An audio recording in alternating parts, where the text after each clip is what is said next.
I acted poor and naive at dinner with my boyfriend's rich mom. What she said left everyone speechless. My name is Elena Rivera, and for as long as I can remember, I grew up in a home where silence was safer than speaking, and invisibility felt easier than trying to be seen. I was 5 when my mother died, and not long after, my father remarried. My stepmother moved in with her perfect hair, perfect posture, and her daughter Aubrey. People used to tell us we looked alike. They were wrong. Aubrey had the kind of beauty that made adults smile and strangers compliment her in grocery stores. I was the other one, the quiet shadow trailing behind her. My stepmother never said it directly, but her eyes always did. One of you is worth investing in. The other, not so much. My father did not even bother to hide it. Aubrey was his son. I was the lamp in the corner that only mattered when the power went out. I learned early that children don't need words to understand where they stand. They see it in birthday gifts, in the tone adults use, in the way praise is distributed like currency. Aubrey got new dresses every season, soft velvet for winter, airy lace for spring. I got hand-me-downs from cousins I barely knew, clothes that smelled like attic dust and clung to me as if reminding me they'd been loved by someone else first. Every morning, I watched my stepmother brush Aubrey's hair with patience and tenderness, then turn to me with a clipped, obligatory, "You're fine," even when my ponytail was slightly crooked and my shirt had a missing button. At dinner, if Aubrey got an A-, it was celebrated like a national holiday. If I got an A, my father's response was always the same, a shrug, a sigh, then, "Try harder next time. Your sister didn't have it easy, you know." It's stubbing mine. But the moment that settled deepest inside me, the one that shaped the way I carried myself, the way I viewed my place in the world, came when I was 13. I had spent weeks working on a school design project, a dress made from scrap fabric, sewn by hand, crooked but full of hope. I showed it to my father, expecting the smallest compliment, just 1 ounce of pride. He barely looked at it. Instead, he tilted his head toward Aubrey, who was twirling in her new store-bought dress, pink and glittering like something out of a children's catalog. And then, almost casually, in that flat, dismissive tone I grew to fear, he said the sentence that would echo in my mind for the next 14 years, "You will never be as successful as your sister. Some people are born to shine, Elena. You're not one of them." Das Modity. I remember standing there, holding my little project with my small hands, feeling something inside me crack, not loudly, but quietly, like a thin branch snapping under snow. I didn't cry. I never cried in front of them again. Instead, I swallowed that sentence whole, like swallowing a stone. Over the years, it sat in me, heavy and unmoving, shaping the way I walked, the way I spoke, the way I learned to lower my expectations of how people would treat me. I stopped asking for new clothes. I stopped raising my hand in class even when I knew the answer. I taught myself to take up as little space as possible, to live neatly, quietly, invisibly. It was easier that way. It hurt less. My stepmother always called me the practical one, but what she really meant was the girl who doesn't bother anyone. I didn't correct her. I let people believe I preferred simplicity, but the truth was that simplicity became my shield. Second-hand clothes weren't just a necessity, they were protection. Nobody expects much from the girl in thrift store jeans and an old backpack. Nobody looks too closely. Nobody sees the tremor in her hands or the hunger in her chest to prove she's worth something. Living simply gave me a strange kind of power, the power to stay underestimated. By the time I turned 17, Aubrey was already the star of every room she entered. She danced, she sang, she had friends whose parents owned restaurants and companies. My father worshipped every breath she took. Meanwhile, I worked part-time after school to buy my own notebooks, my own shoes, even my own toiletries. "It builds character," he said once. When I asked why Aubrey's needs were always met, while mine were always negotiable. "Besides, she has potential. You're different." Different. That was the word he used when he didn't want to say less. And intelligent. The older I got, the more I realized I was living in the wrong place, the wrong life, the wrong role. I didn't belong in a house where love came with conditions and validation was rationed like something scarce. And so I developed a habit, a survival tactic. Whenever something good happened to me, I hid it. If I got a high score on a test, I folded the paper and tucked it into a drawer. If a teacher praised me, I pretended it embarrassed me. If someone complimented my talent, I changed the subject. Hiding became natural. Achievements felt dangerous, like they could attract criticism instead of praise. I grew up believing that anything I did, no matter how good, would always be compared to Aubrey, and I would always lose. So I learned to love the background. I learned to perfect the art of being unnoticed. I learned to blend in with white walls and quiet hallways. And slowly, without fully understanding it, I started shaping my identity around one vow. If I ever succeed, I will never give anyone the power to take it from me. I'll build something quietly, something no one will see coming, and I will protect it by staying invisible. I didn't know then how literal that vow would become. I didn't know that one day I would build a brand worth millions, that wealthy women would line up to buy my designs, that my work would walk down runways I wasn't even invited to.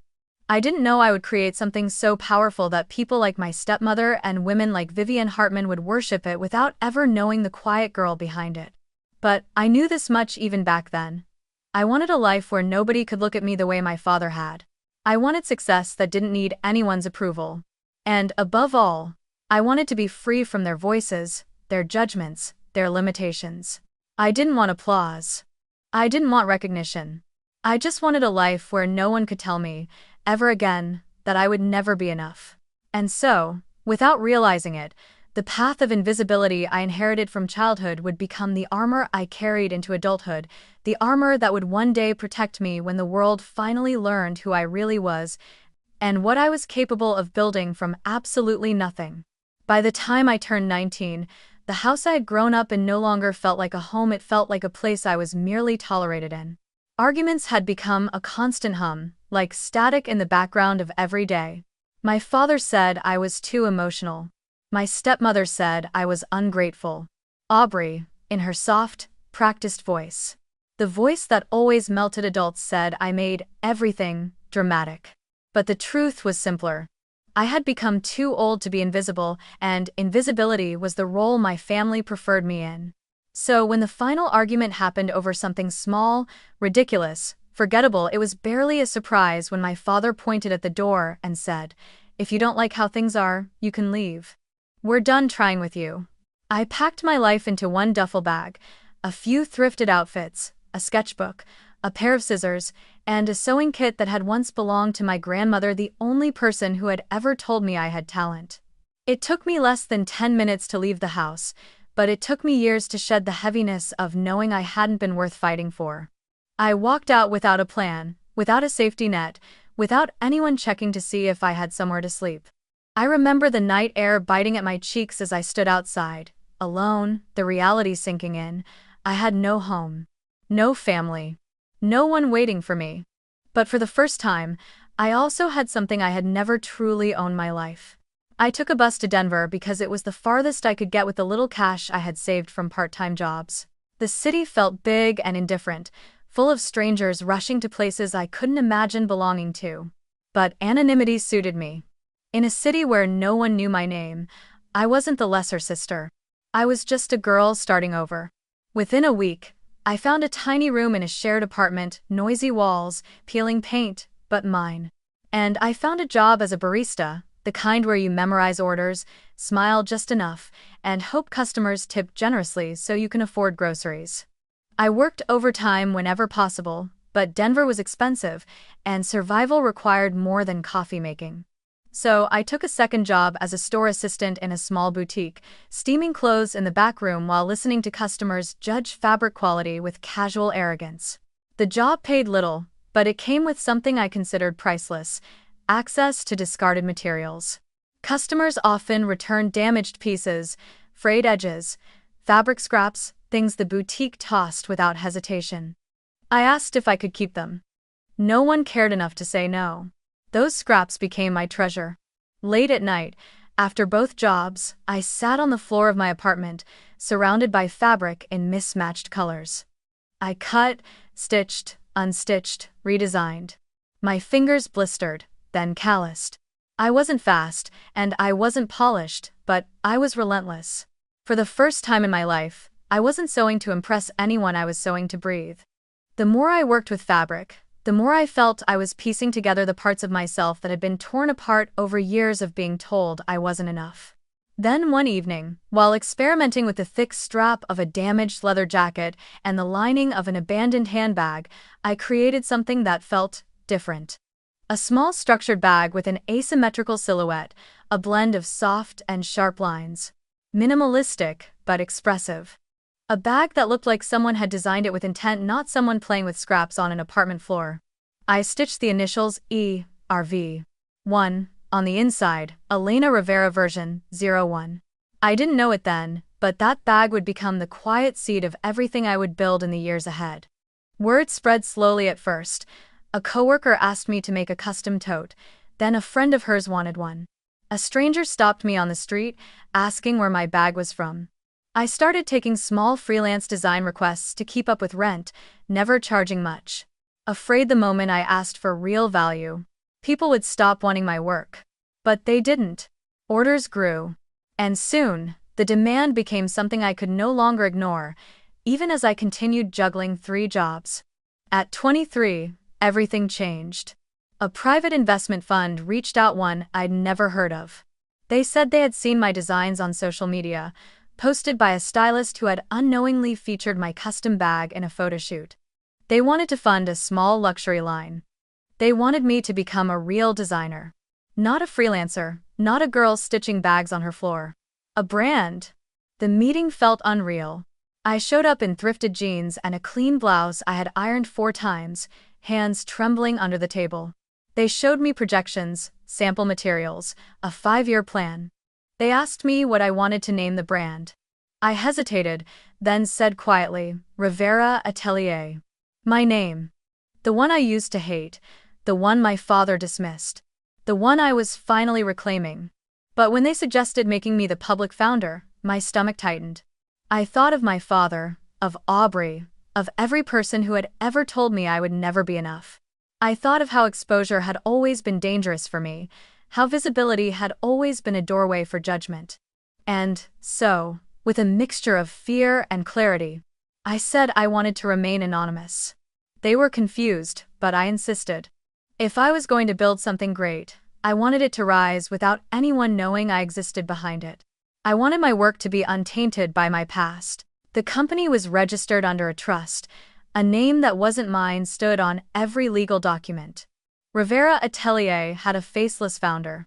I took the lowest visible title possible, assistant creative director, the kind of role no one questions, no one interviews, no one scrutinizes. I wore plain clothes to the office. I blended into the background, and from the shadows, I built an empire. Within 18 months, Rivera Atelier exploded across California, Texas, and New York. Celebrities carried the E.R.V. 1 bag without knowing the initials meant anything. Women queued for limited releases. Fashion magazines called the founder mysterious, strategic, a genius recluse. I watched all of it from behind the scenes. Invisible, anonymous, untouchable. For the first time in my life, being unseen wasn't a burden, it was my power. And I intended to protect it, because the world finally appreciated my work, even if it didn't know my name. And that was enough. Or at least, I thought it was. Success, even when lived in the shadows, can be strangely lonely. Rivera Atelier grew, expanded, flourished, yet I remained the same girl who measured her worth quietly, privately. Afraid that stepping into the light would undo everything I had built. Most days, my life was a cycle of sketches, fabrics, late-night revisions, and early morning production calls. Efficient, disciplined, purposeful, but painfully solitary.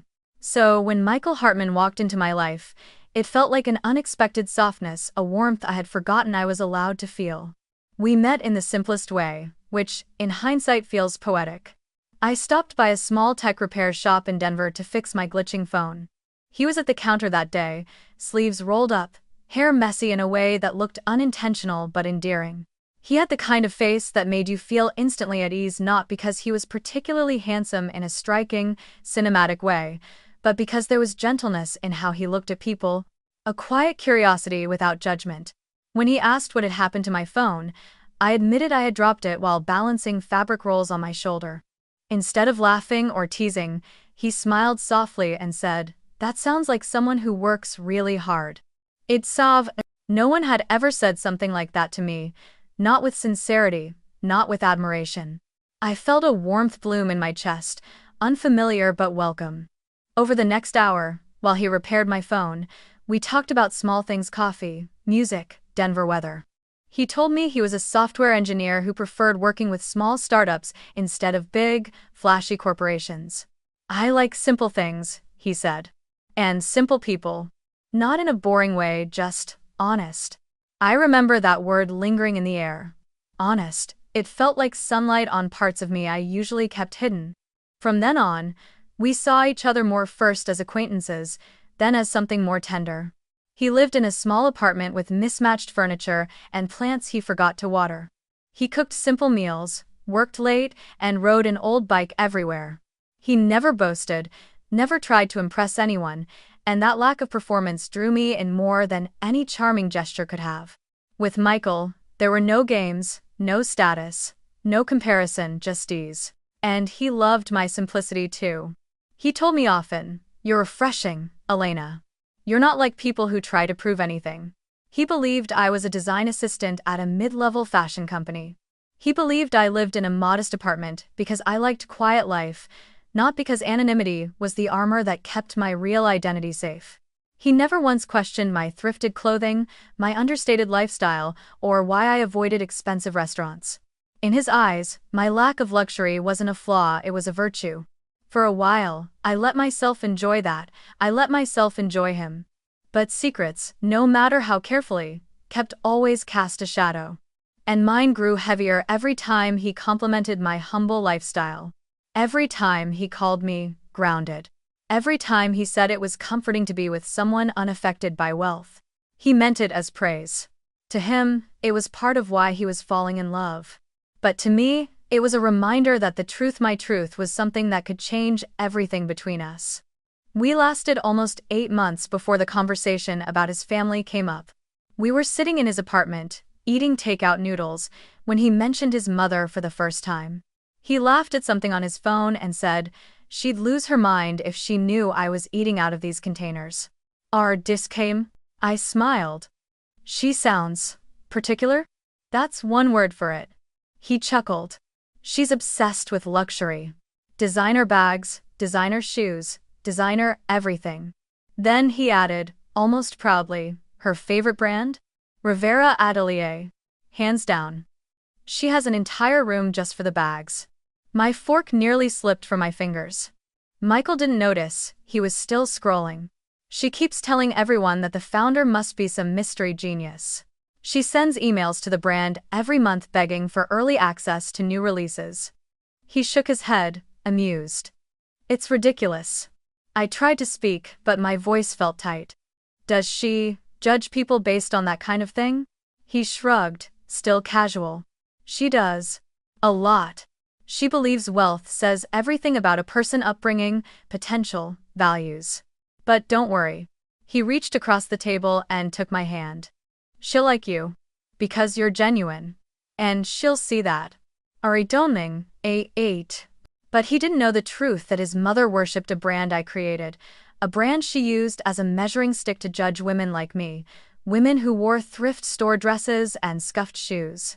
He didn't know that the bags she displayed like trophies were designed in the dark by someone she would look down on without a second thought. He didn't know that his mother's worldview was woven from the same prejudice and entitlement I had spent my life escaping. When Michael squeezed my hand and smiled at me, I felt a pang of fear, a sharp, sudden ache in the chest. Because for the first time since meeting him, I realized something. This love, this soft, hopeful, gentle thing was built on the belief that I was someone else. Someone simpler. Someone poorer. Someone whose worth came from the absence of wealth. Someone safe for him to love. And the truth of who I really was felt like a storm gathering on the horizon, waiting for the moment it would break us open. The invitation came on a Wednesday evening, tucked between casual conversation and the warmth of Michael's hand resting on my knee as we watched a documentary on his couch. We weren't talking about anything serious, just laughing, debating trivial details on the screen when his phone buzzed with a message. He glanced at it, smiled faintly, and then turned to me with a softness that made my stomach twist. "Mom wants to meet you," he said, as if announcing something simple, harmless. But the air shifted instantly, the room felt smaller. My breath felt tighter. Vivian Hartman. The name alone carried weight. The woman who curated her identity with couture labels and designer heels. The woman who judged strangers by the structure of their handbags. The woman whose collection of Rivera Atelier bags could fill a gallery wall. Bags she loved, worshipped even, without knowing the quiet girl behind them. I had seen pictures of her before, posted by Michael's sister, a tall woman with perfectly styled hair, pearl earrings, and an expression sharpened by years of looking down on people. She was elegance in a cold, curated form. And now she wanted to meet me. Michael must have sensed my hesitation because he squeezed my hand gently. "Don't overthink it," he said. "She's a little intense, but once she sees how genuine you are, she'll love you. Just be yourself." Be myself. The words sounded simple on his tongue, but to me they felt like walking into a room with two versions of myself. The Elena he believed I was, and the Elena I had worked so hard to keep hidden. The woman who lived modestly, yes, but also the woman who owned the very brand his mother adored. The woman his mother would hate if she thought I didn't belong in her world, but might worship if she knew my name was stitched into every Rivera Atelier creation. Except I didn't want to be worshipped. I didn't want to be despised. I just wanted to be seen as a person, not a status symbol, not a threat, not a mistake. Still, I nodded. "Okay," I whispered. "I'll meet her." The days leading up to the visit felt like an emotional tightrope. Michael was excited in a calm, understated way. He talked about the dinner casually, as if it were just another small milestone in our relationship. And maybe it should have been. But for me, every passing hour sharpened an anxiety I had tried to outrun my whole life, the fear of being judged, dismissed, measured, and found lacking. A fear inherited from every comment my father ever made, every glance my stepmother ever gave me, every comparison to Aubrey that carved itself into my bones. On the morning of the visit, Michael texted me, "Don't stress. Just wear whatever makes you comfortable." That single sentence lingered in my mind. Wear whatever makes you comfortable. Did comfort mean honesty? Did it mean armor? Did it mean letting Vivian see exactly what she expected, a girl with no wealth, no pedigree, no brand name identity, a girl she could underestimate without hesitation? Part of me wanted to dress differently, to wear something that hinted at the truth. Not a Rivera piece that would have been reckless, but something that showed I wasn't as fragile as she might assume. Yet another part of me, the part shaped by years of invisibility, the part that refused to be defined by luxury, wanted to test her. To see who she was without the filter of status. To see how she treated someone she believed had nothing. In the end, that part won. I opened my small closet, sifted through simple blouses and worn sweaters, and pulled out the $20 thrift store dress I had worn on one of my early dates with Michael. Soft navy fabric, slightly faded, with a tiny rip near the hem that I had sewn shut myself. The dress didn't flatter me in any extraordinary way, but it felt honest. It felt like the version of myself Michael had fallen in love with. And it felt like the perfect lens through which to see Vivian clearly. As I stood in front of my bathroom mirror, adjusting the straps, brushing my hair into something neat but understated, I felt a familiar sensation, like bracing myself for impact. I dabbed on the barest amount of makeup, slipped into simple flats, and grabbed my old canvas bag. Not a designer piece. Not leather. Nothing that could be misinterpreted as trying too hard. When Michael arrived to pick me up, he paused for half a second, just long enough for me to fear he saw something wrong, but then he smiled, that warm, steady smile that always made me feel safe. "You look beautiful," he said. "You always do." I swallowed the lump in my throat. "Thank you." The drive to his mother's house took about 30 minutes, winding through increasingly affluent neighborhoods. I watched the scenery transform from small-town charm to manicured lawns and stone entry mansions. With every mile, the knot in my stomach tightened. Beautiful houses line the streets, places where people like me were, usually staff, not guests. Michael kept talking stories from work, little anecdotes about growing up with his mom, but I drifted in and out of the conversation, my mind circling a single question. If Michael knew the truth about me, about the company, about the wealth I never showed, would he still look at me the same way? I wasn't worried about him loving me less for being successful. I was worried he had fallen in love with the wrong version of me, the quiet girl who blended in, the one who lived simply out of choice and habit, not necessity. Michael admired my humility, but would he understand that it wasn't humility? That it was trauma dressed calmly? When we pulled into the driveway, a long, immaculate path lined with trimmed hedges and stone lanterns, my palms began to sweat. Michael reached over, took my hand again, and said, "She'll like you. Trust me, daughter Ivor." But as the front door swung open and Vivian Hartman appeared with her tailored ivory coat, her sculpted hair, her eyes already scanning me like a critic evaluating a museum piece, I knew instantly that trust was about to be tested. And somewhere deep inside, a voice whispered, "She won't like you, not like this." And maybe that's exactly what you need to see. The door opened before Michael could even reach for the bell. Vivian Hartman stood framed in the doorway like a portrait, tall, poised, sculpted perfection from her pearl earrings down to her pristine heels.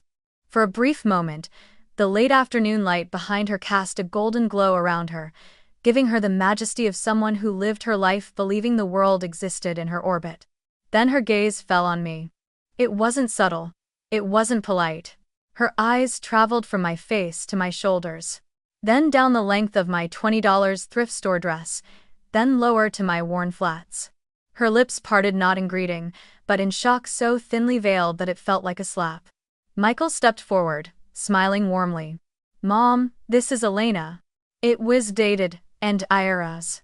But before he could say more, before I could even manage a polite hello, she tilted her head, blinked once slowly, and said the sentence that would sit in my memory like a bruise that never fully faded. "Michael, you brought a girl who looks like she picks through charity shops into my home?" Time didn't stop, but my chest did. The cruelty wasn't loud. It wasn't delivered with anger. It was delivered casually, carelessly, like she was commenting on the weather. That made it worse. That meant she believed it. That meant it wasn't meant to hurt, but simply to state what she thought was obvious. Michael's smile collapsed instantly. "Mom, what? That's not." Vivian lifted a hand, silencing him as if she had every right to. Then she turned to me, offering a stiff, icy smile that never reached her eyes. "You'll have to forgive my bluntness, dear. I just didn't expect." Her gaze drifted over me again, slower this time, as if memorizing every inexpensive detail. There's. I forced a small nod. "It's nice to meet you, Mrs. Hartman." She stepped aside with a dramatic pause, as though deciding whether to let me inside her immaculate home was an act of charity in itself. "Well," she said, "come in." The interior was exactly what I imagined: white marble floors, gold-framed mirrors, tall ceilings, everything curated to perfection. The kind of place where people like me, dressed like me, were probably mistaken for staff. Vivian led us toward the living room, her heels tapping with sharp precision against the marble, each step sounding like judgment. We had barely taken our seats when she began her interrogation. "So, Elena," she started, crossing her legs elegantly, "where did you get your bag?" She pointed at my canvas tote, plain, practical, not designer. "Not anywhere near designer. It's just something I picked up a long time ago," I said softly. "From where?" she pressed. "A thrift bin?" Michael stared at her, horrified. "Mom." She ignored him. She was looking at me the way someone examines a knockoff handbag searching for flaws, proof of inferiority. "And your dress?" she continued. "Who designed it?" "No one famous," I replied. She gave a small, satisfied smile, as if she'd won some invisible argument. "Well, at least you're honest." She didn't mean it as a compliment. She meant, "At least you're not pretending to be more than you are." Then came her barrage of tests. "What brands do you usually wear? Do you know who designed the Hartman Gala centerpiece last year? What car do you drive? What restaurants do you usually go to?" Have you ever attended a Fashion Week event? Every question felt like a needle sharp, deliberate, aimed at exposing poverty she assumed I should be ashamed of. I answered calmly, politely, carefully. But inside, a familiar ache grew, an ache from years of being compared to Aubrey, years of wearing secondhand clothes, years of hearing people question my worth before they knew anything about me. Vivian looked unconvinced by every answer, like I was failing some unspoken entrance exam. At one point, she leaned forward slightly and said, "You know, Michael is used to a certain lifestyle. Dating someone who doesn't understand that can be difficult. It's so possible docking ends." "I understand more than you think," I said gently. She gave a short, cold laugh. "Sweetheart, understanding isn't the same as belonging." My throat tightened, but I stayed quiet. I could feel Michael's hand inching toward mine, attempting to comfort me silently, but even his presence couldn't soften the sting of her words. And then she delivered the final blow. Vivian crossed her arms, narrowed her eyes with a mixture of pity and superiority, and said slowly, clearly, deliberately, "Being poor is a choice. And you've made some very poor choices." The room went silent. My ears rang. My chest felt hollow. Her words weren't just cruel, they were familiar, echoing the same dismissiveness my father once used, the same tone that convinced me, for years, that I was destined to be less than everyone around me. I felt 19 again, standing in front of my father with a duffel bag, hearing him tell me I wasn't worth keeping. Michael stood up abruptly. "Mom, that's enough." But she didn't flinch. "I'm only being honest," she said. "Someone needs to be. You think love is enough to bridge decades of difference? It's naive. This woman can't offer you the life you deserve." I swallowed hard. Every instinct told me to defend myself, to tell her everything she assumed was wrong, that the clothes didn't define me, that I wasn't who she thought. But what would that prove? She hadn't judged me because she thought I was weak. She judged me because she saw me as beneath her. Status wouldn't change her. Wealth wouldn't change her. Even the truth wouldn't change her. So I did the only thing I had learned to do growing up in a house that never made room for me. I stayed quiet. But inside, something devastating happened. Something small and soft inside me cracked open, releasing a pain I thought I had buried long ago. A pain that reminded me exactly why I had built my life in the shadows. A pain that whispered, "You were right to hide. People like her will never see your worth." I sat there quietly, holding myself together with every ounce of strength I had left, knowing that this moment, this cruel, humiliating encounter would become the turning point of everything that followed. Dinner was served in a dining room that looked more like a museum than a place where people actually ate. The long mahogany table gleamed under a chandelier so bright it reflected off every polished surface. Silverware was arranged with military precision. Even the chairs seemed more decorative than functional, the kind meant to impress guests rather than comfort them. Vivian led us inside with the posture of royalty escorting peasants. Her expression hadn't softened since the moment I stepped through her door. If anything, the disdain had settled deeper, like she'd confirmed every stereotype she assumed about me. "Before we eat," she said, gesturing grandly toward the far wall, "I want to show you my pride and joy." "It's show!" I followed her gaze, and for a moment, I forgot how to breathe. Displayed across several glass shelves was a collection of Rivera Atelier bags. My bags. The very pieces I had designed in my tiny apartment, sleepless nights stitching patterns until my fingers throbbed. There was the dust clutch, the one with the asymmetrical metal trim I had reworked 8 times. The Avenue tote, a favorite among stylists in New York. The E.R.V. one, the first prototype. The design that started everything. Except this one was the luxury version, the version that had been mass-produced after the prototype sold out in minutes. There were at least 20 bags. Maybe more. Easily over $200,000 worth of my work. My heart lodged in my throat. Seeing them displayed here in the home of a woman who despised the person I appeared to be felt surreal and bitterly ironic. I wondered if she had any idea how many hours I had poured into each design. How many times I had doubted myself. How many childhood wounds had been stitched into the seams. Vivian's voice cut through my thoughts. "Aren't they stunning?" she said, beaming with pride, not for the craft, but for the status they brought her. I fought tooth and nail to get some of these releases. The brand is incredibly exclusive.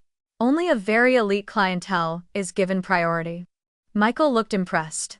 "Mom, this is a lot more than I thought you had." She laughed softly. "Oh, darling, I have connections. And refined taste." Then her attention shifted back to me, sharp and assessing. "Do you know anything about designer brands, Elena?" My throat tightened. "A little," I said carefully. She waved a dismissive hand. "Well, I don't expect you to understand craftsmanship at this level. Rivera is in a class of its own. The founder, whoever they are, must be a visionary. A genius. Someone with impeccable upbringing, education, refinement. Last is our." She paused, then let her gaze drag over me with open disdain. "Certainly not a woman like you." The words landed with a thud in my chest. Heavy. Brutal. Perfectly targeted. Michael's head snapped toward her. "Mom, Jesus, what is wrong with you tonight?" His shock was genuine, his cheeks flushed with anger. But Vivienne only shrugged, as if stating a simple truth. "I'm being realistic. There are levels in society, Michael. Your girlfriend," she looked at me again, her expression tightening, "belongs to a very different one." I forced a faint, steady smile. "It's fine." It wasn't. But years of practice made the lie effortless. I had learned to hide pain behind silence, to swallow humiliation before it reached my eyes, to let insults settle quietly without letting them crack my voice. Inside, though, something shifted, something raw and deeply familiar. This was the same feeling I had sitting at my father's dinner table, hearing him praise Aubrey while barely acknowledging me. The same burning humiliation I felt when he told me I would never amount to anything, the same ache of being judged before being known. I thought I had outrun those ghosts. Built a new life. Created something powerful enough to shield me from people like him. People like her. But sitting there, staring at a wall of my own creations she worshipped while dismissing me, I realized something painful. I was still terrified of being seen as less. Still terrified of being measured and found unworthy. Still terrified of being that girl again, the one who didn't belong. Michael reached for my hand under the table. "I'm sorry," he whispered, eyes apologizing in a way his mother never would. "She's not usually like this." But she was. And we both knew it. Vivienne continued admiring her collection as if no emotional wreckage sat behind her. "Do you know what the waitlist for these bags is like?" She asked no one in particular. People practically beg to be added. Some women cry when they're denied. Rivera Atelier is the pinnacle of luxury. It's untouchable. I looked at the bags, my bags, and felt something twist painfully in my chest. Untouchable. Elusive. Reserved only for the wealthy, the admired, the privileged. And here she was telling me I didn't belong in the presence of creations she adored. She had no idea how close she was to the truth, and how far she was from understanding me. Michael finally stood up. "Mom, enough. You're being cruel." Vivienne blinked, genuinely surprised by his tone. "I'm being honest. You may not like it, but honesty is kinder in the long run." Then she looked at me one last time, cold and clinical. "A woman like you will only hold him back." Pain rushed up my throat, sharp and suffocating. But I swallowed it down as I had done my whole life. I gave her a quiet, brittle smile, not because she deserved it, but because breaking down in front of her would have felt like giving her exactly what she wanted. Inside, though, a truth settled heavily into my bones. The reason her words hurt wasn't because I believed them, but because some part of me still feared they were true. Some part of me was still that girl standing in my father's living room, hearing that I wasn't enough. Some part of me still lived with the instinct to make myself smaller, quieter, easier to ignore. And that part wounded. Wary. Deeply afraid now stood face to face with the most brutal version of the prejudice I had spent my entire life trying to escape. Dinner went on, but the air in the room had changed. The chandelier still glowed brightly overhead, the silverware still gleamed, the perfectly plated food still sat untouched before us, but the atmosphere had curdled into something brittle and icy. Every sound felt sharp. Every second stretched too long. And every breath I took hurt. Vivienne, however, seemed perfectly at ease. She sipped her wine with practiced elegance, her expression composed, confident, utterly convinced she held the moral high ground. The cruelty she had inflicted in the last hour hadn't softened her mood, it had satisfied her. In her world, she had simply done her duty, protecting her son from someone unworthy. The final blow came casually, almost lazily, as if she were discussing the weather. She set her wineglass down, folded her napkin neatly, then turned to Michael and said, "You need to end this relationship." Michael's fork clattered loudly against his plate. "Excuse me?" Vivienne didn't blink. "I'm not asking, darling. I'm telling you. This girl," her chin tilted toward me with surgical disdain, "will not fit into our lives. Into your life. Into this family. You deserve someone who understands your world. Someone with class. Someone who won't embarrass you." Something inside my chest twisted painfully. My fingers, which had been trembling under the table, curled into a fist. But Vivienne wasn't finished. "Break up with her," she said. "Tonight." "I have no," he said. "Buys." Michael stood up so abruptly that his chair scraped harshly against the floor. "Mom. That's not happening." "What the hell are you talking about?" "I'm talking about your future," she replied calmly. "And about the mistake you're making.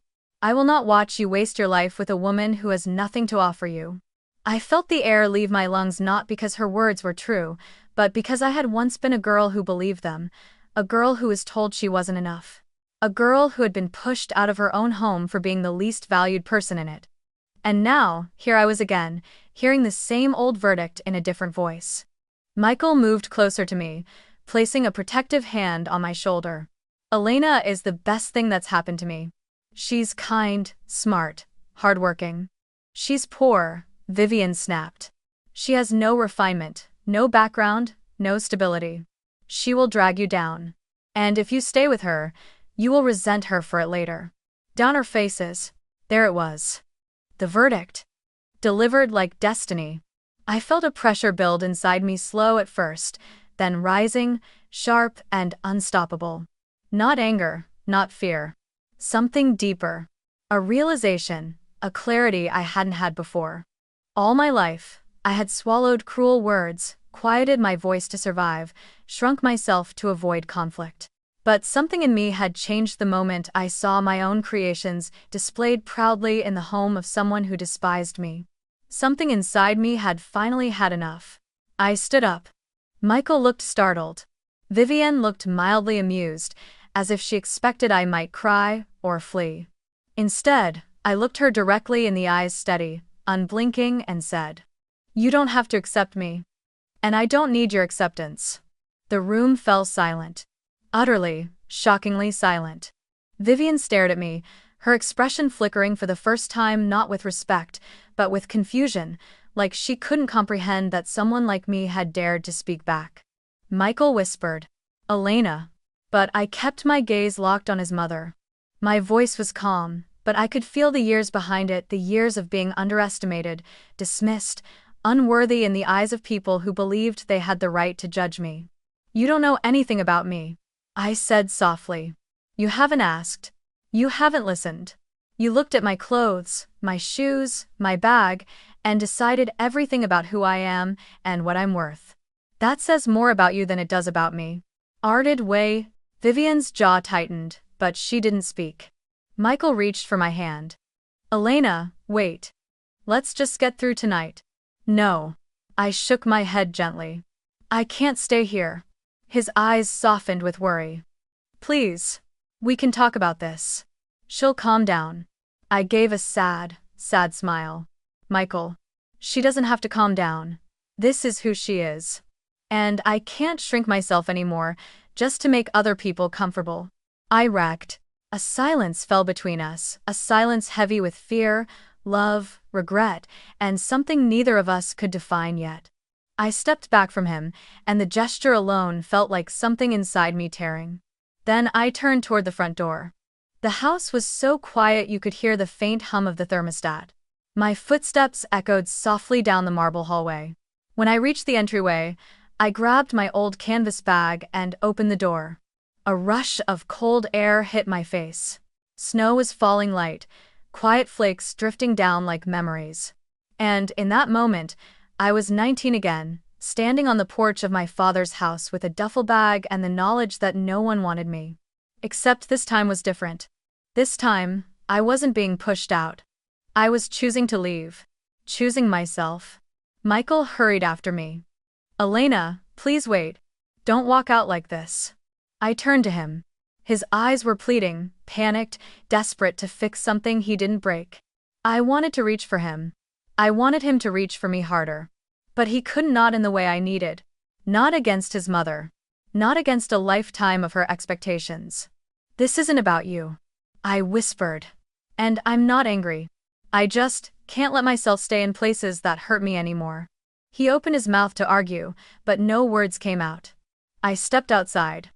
The snow caught in my hair, on my eyelashes, melting against my skin like tiny drops of cold truth. Behind me, Vivian stood at the end of the hallway, arms crossed, expression unreadable. She said nothing. She didn't have to. As the door closed behind me, I felt the weight of her house, her world fall away, and for the first time in a very long time, I didn't feel small. I felt free. I barely slept that night. Not because I regretted leaving Michael's house, but because the weight of everything, the humiliation, the childhood echoes, the tension of choosing myself pulled at every corner of my mind. Yet beneath the exhaustion was a strange, steady calm. A sense of inevitability.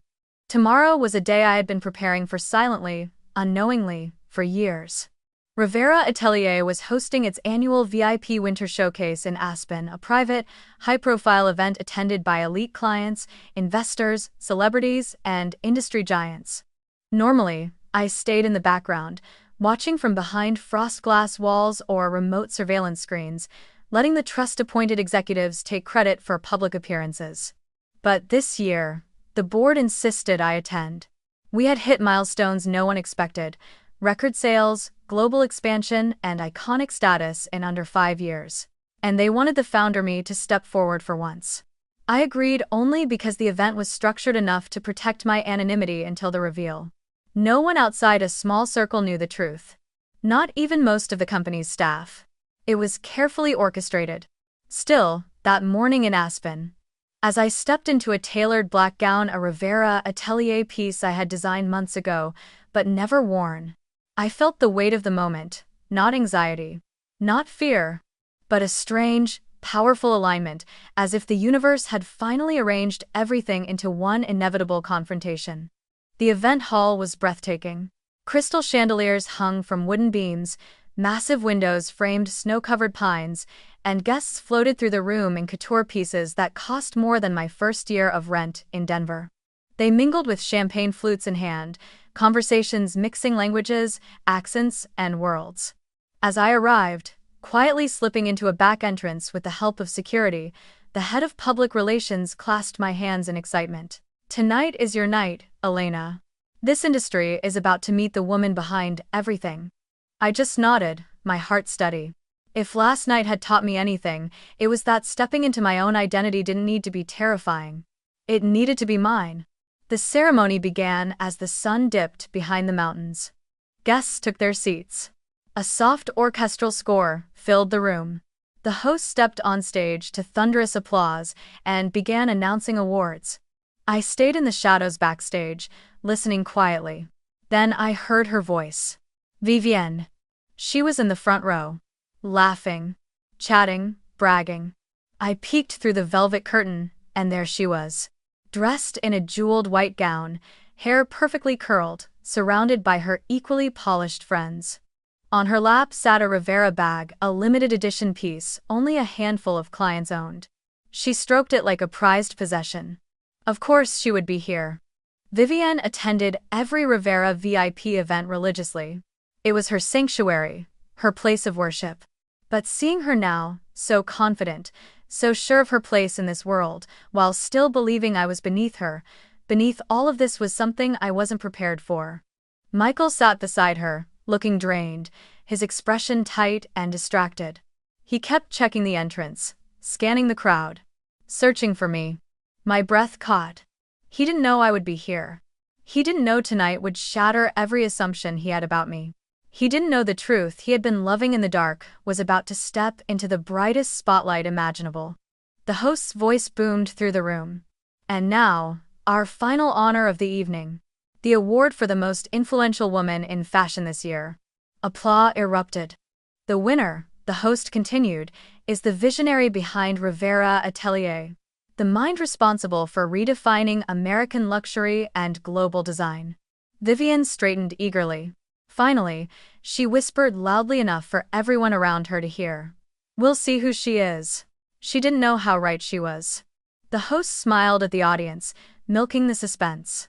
"Ladies and gentlemen, please stand and welcome the founder and owner of Rivera Atelier." I closed my eyes. Took one steady breath. Miss Elena Rivera. The world froze. For half a second, it was silent. Not a gasp. Not a movement, just pure, stunned stillness. Then every head turned toward the stage. Every head. Every face. Every pair of eyes. Michael's breath visibly caught. He stood halfway, then stopped, as if his body didn't know how to react. His face drained of color, shock widening his eyes.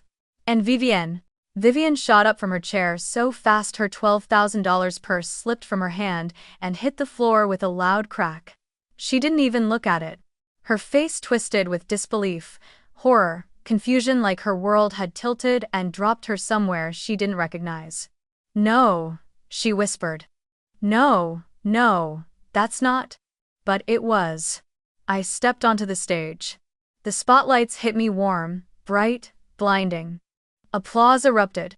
People stood. Cameras flashed. For the first time, the world saw me. Not as a designer's assistant.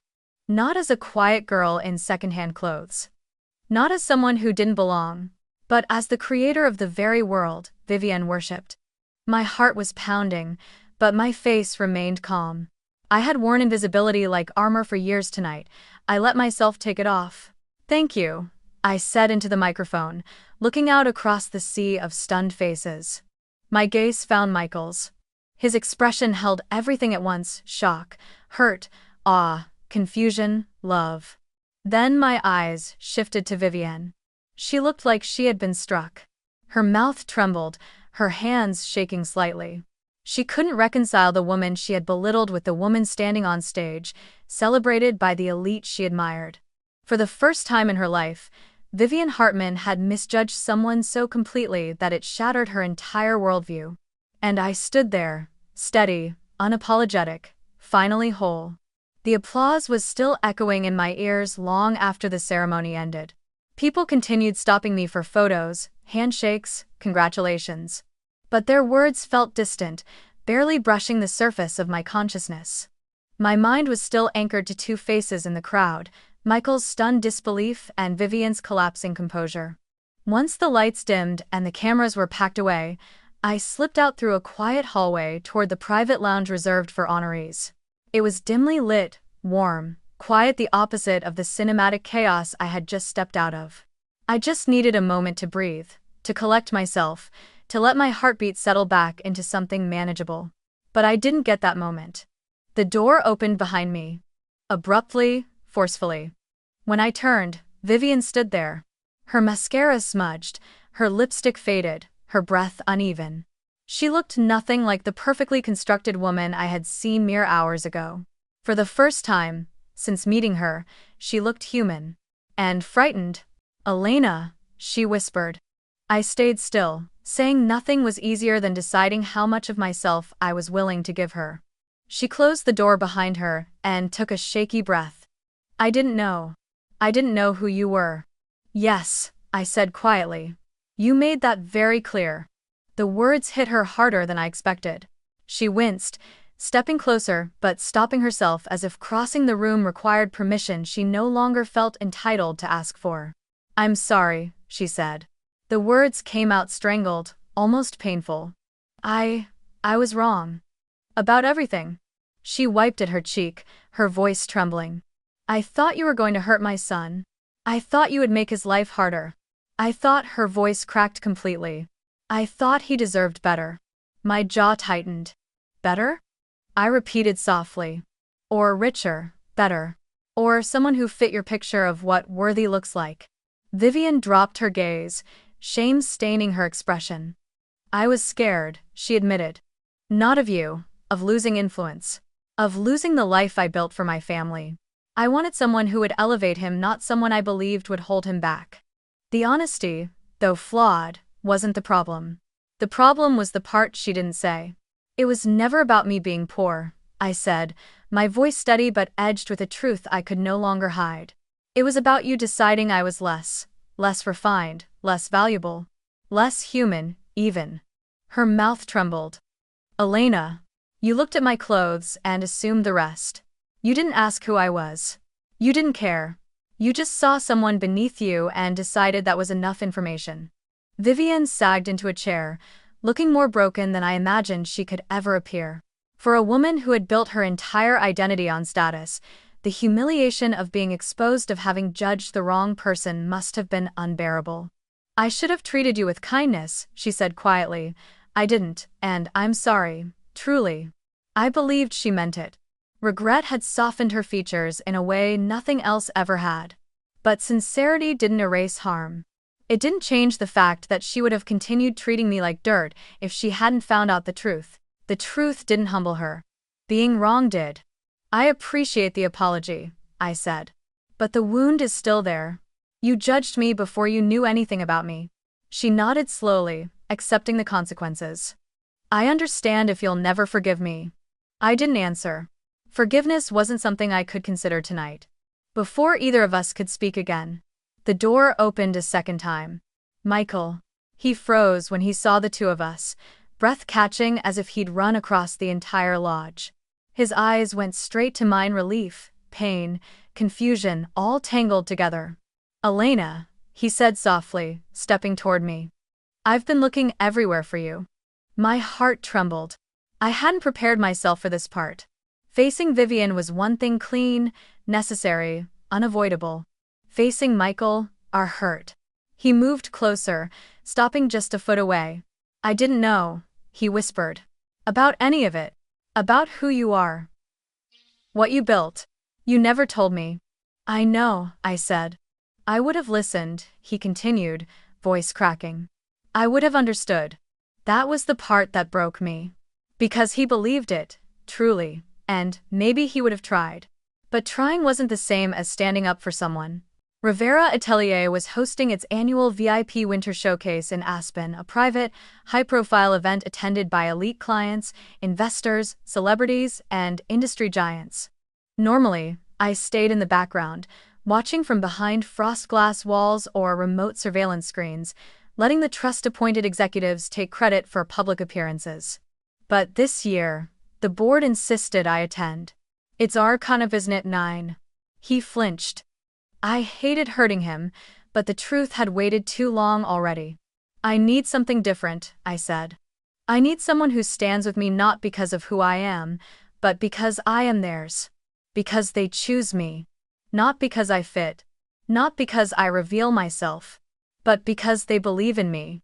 His shoulders slumped. I do believe in you. But not loudly, I said, voice barely above breath. And I need loud. Trying wasn't enough to erase the way he let his mother speak to me for months, the way he asked me to stay calm when I was humiliated, the way he wanted us to get through the night instead of drawing a boundary. I love you, he said, more desperate now. I didn't know how cruel she could be. I swear, if I had seen it sooner. That's not the point, I whispered. You shouldn't have needed to see her treat me that way to defend me. You should have stood by me because you loved me. It still takes, or dumbly tender. We stood there, two people who loved each other, separated by invisible wounds we couldn't heal for each other. He took a step closer. Please don't go. We can fix this. I shook my head slowly. Michael, I've spent my whole life trying to earn people's approval. My father's. My stepmother's. Yours, your mother's. Tonight I realized something. I don't need to earn anything. Not anymore. His eyes filled with tears. So that's it? I swallowed hard. I'm choosing myself this time. Leaving Aspen that night felt like stepping out of an old skin. Not a triumphant escape, not a dramatic rebirth, just a quiet shedding of something that had weighed on me for far too long. The drive back to Boulder wound through dark mountain roads, snowfall softening every curve, every shadow. For the first time in years, I wasn't thinking about survival or expectations or the versions of myself I had built to fit inside the world of other people. It still takes, or dumbly tender. We stood there, two people who loved each other, separated by invisible wounds we couldn't heal for each other. He took a step closer. Please don't go. We can fix this. I shook my head slowly. Michael, I've spent my whole life trying to earn people's approval. My father's. My stepmother's. Yours, your mother's. Tonight I realized something. I don't need to earn anything. Not anymore. His eyes filled with tears. So that's it? I swallowed hard. I'm choosing myself this time. For a woman who had built her entire identity on status, the humiliation of being exposed of having judged the wrong person must have been unbearable. I should have treated you with kindness, she said quietly. I didn't, and I'm sorry, truly. I believed she meant it. Regret had softened her features in a way nothing else ever had. But sincerity didn't erase harm. It didn't change the fact that she would have continued treating me like dirt if she hadn't found out the truth. Not about pain, either. Just about being alive. Being here. Being me. In the early spring, I planted lavender around the edges of the cabin. Rows and rows of it. I knelt in the soil, letting the earth crumble between my fingers, breathing in its damp scent. Lavender had always meant calm to me, gentleness, healing, soft strength. Watching the small plants take root felt like watching pieces of myself begin to settle after years of turbulence. But healing didn't come from silence alone. There were wounds I had carried since childhood, wounds that hadn't healed just because I had become successful, wealthy, accomplished. Those wounds whispered to me in the quiet moments. The voice of my father telling me I'd never be enough, the silence of my stepmother letting that cruelty shape me. The shadow of Aubrey's effortless perfection swallowing any space I tried to claim. And the humiliation at Vivian's dinner table, triggering every old bruise I thought I had outgrown. So I found a therapist in Boulder, a woman in her 50s with gentle eyes and the calm presence of someone who had seen thousands of stories and still believed each one mattered. In our first session, I told her that my success confused me. That I didn't know how to hold it without feeling like I was betraying some old version of myself. That I still felt small around people who reminded me of my father. That someone's disapproval could still cave something in my chest. She didn't tell me I was wrong. She didn't tell me I should be grateful, or strong, or past it. She just nodded and said, "Pain that starts in childhood rarely disappears on its own. It waits for us to be ready." I cried for the first time in years. Week by week, I learned to unravel the tangled grief I had pushed down for so long. I learned that trauma doesn't always shout, it whispers. It whispers that you have to work harder than everyone else. It whispers that being invisible is safer. It whispers that love must be earned through perfection or silence. And I learned, slowly, painfully, that those whispers weren't truth. They were scars. One afternoon, months into therapy, I found myself sitting across from my therapist, staring at the floor when a quiet understanding settled over me, simple, grounding, undeniable. I didn't have to prove anything to anyone. Not anymore. Not ever again. The moment was small, but it was the hinge everything turned on. For the first time, the worth I carried didn't come from the company I built, the recognition I received, or the love I lost. It came from the steady, quiet knowledge that I was enough just by being here. As I healed, Rivera Atelier evolved with me. The board had long admired my community vision, and with the company's expanding influence, we finally launched something I had been dreaming of since the early days, a mentorship and support center for young women who felt unseen, ignored, or underestimated by their families. Girls who had been told they weren't enough. Girls who had been pushed aside for a sibling. Girls who believed their dreams were too big for the lives they were born into. I want to share something with you, not a name, not a detail, not a person. I won't give power to the ones who hurt me by putting them at the center of my story. A gentle murmur swept the room. But I will say this, the people who underestimate you will always be loud. Until they're not. Soft laughter bubbled through the audience, painful, knowing, healing. I used to believe my worth was decided by how others saw me. Whether they praised me or dismissed me, accepted me or rejected me.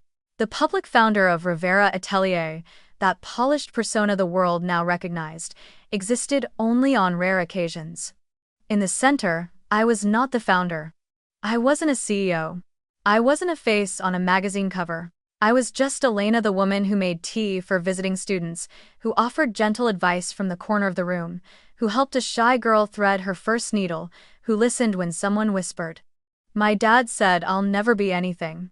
I knew that pain. I knew that voice. And now I could help someone else quiet it. The cabin in Boulder became my sanctuary, the mentorship center became my purpose, and the quiet within me after years of noise finally became a home of its own. Healing wasn't sudden. It wasn't dramatic, it was slow, patient, and tender. But day by day, I felt myself returning stronger, softer, complete. And for the first time in my life, I wasn't living in response to someone else's judgment. I was living for myself. 1 year passed quietly, almost softly, as if life itself knew I needed gentleness after years of noise. The lavender I planted around the cabin had grown into full, fragrant bushes. Every morning, they swayed in the breeze like small purple waves, and every night they perfumed the cool Colorado air. My days were no longer split by urgency or fear, but shaped by intention therapy sessions. Design meetings conducted from a place of confidence rather than survival. Afternoons spent mentoring girls who reminded me of younger versions of myself. By the time winter rolled around again, I felt like I had become someone new, not because I reinvented my life, but because I finally stepped into the one I should have always had. Then came the invitation. Women of Colorado Annual Summit, honoring leaders, innovators, and changemakers. At first, I hesitated. I wasn't sure if I wanted another spotlight, another stage, another moment where the world pressed close enough to see through me. But this event wasn't about luxury or prestige.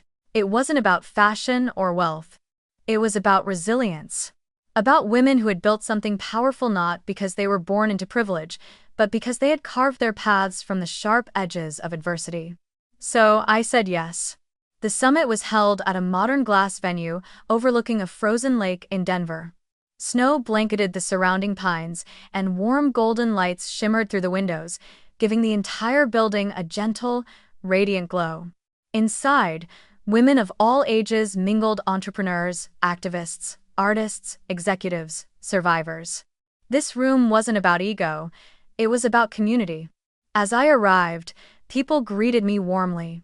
Some recognized me from the Aspen reveal, but most knew me because of the mentorship center Rivera Atelier launched that year.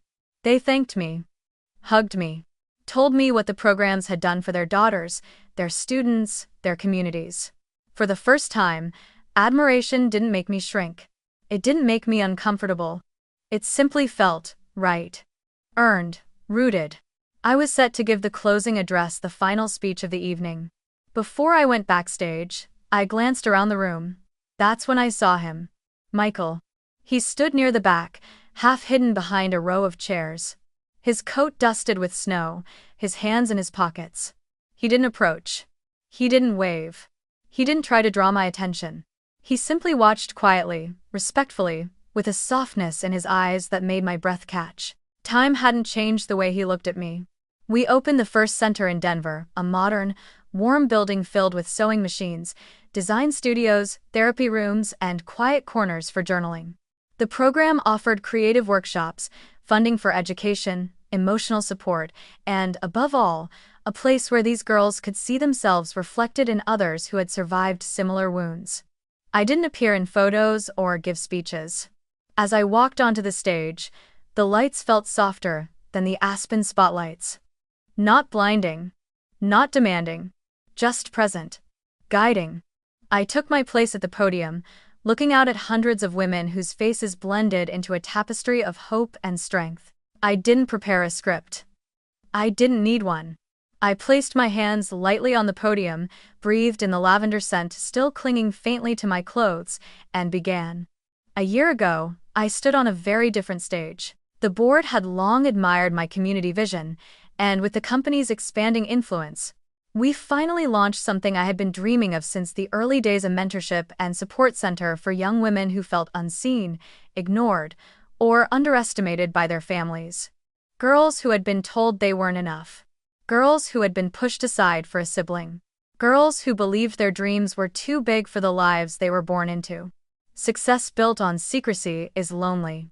And worth built on someone else's approval isn't worth it all. I paused, letting the truth settle. It took me years to realize that my value was never supposed to come from those who looked down on me, or from those who couldn't see past my clothes or my silence. My value was always mine to define. Somewhere in the back, I saw Michael close his eyes, maybe in regret, maybe in understanding. I want to share something with you, not a name, not a detail, not a person. I won't give power to the ones who hurt me by putting them at the center of my story. A gentle murmur swept the room. But I will say this: the people who underestimate you will always be loud. Until they're not. Soft laughter bubbled through the audience, painful, knowing, healing. I used to believe my worth was decided by how others saw me. Whether they praised me or dismissed me, accepted me or rejected me. Thanks for watching. My voice softened as I reached the part that had lived inside me for years. Asterisk, asterisk. But now I know. A woman's true value isn't shaped by who looks down on her, but by how she learns to look at herself. Silence. Pure, absolute silence. Then a rising wave of applause, deeper and more emotional than anything I had heard before. I stepped back from the podium, feeling something I had never fully felt: not pride, not closure, but peace. Real, quiet peace. Not about pain, either. Just about being alive. Being here. Being me.